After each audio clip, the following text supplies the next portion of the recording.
আবু সাঈদ মারা গিয়েছে, শহীদ হয়েছে। আপনারা জানেন চট্টগ্রামে আমরা যখন সবাই একসাথে আমরা স্লোগান মিলাই দেখি। এই ছাত্র সমাজ আছে, সংগ্রামী ভাইয়েরা আমার, আমাদের মধ্যে এখন বিভিন্ন ভাবে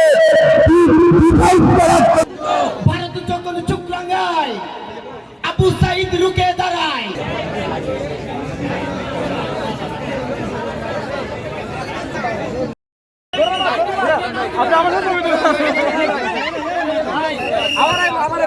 আমাদের কাছে অর্থাৎ এই সরকার গণভবন থেকে এখন থেকে পলিসি মেকিং হবে জনগণ থেকে,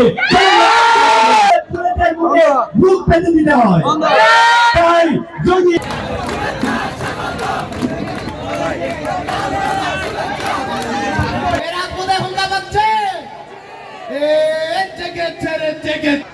রক্তের বন্যায় ভেসে যাবে।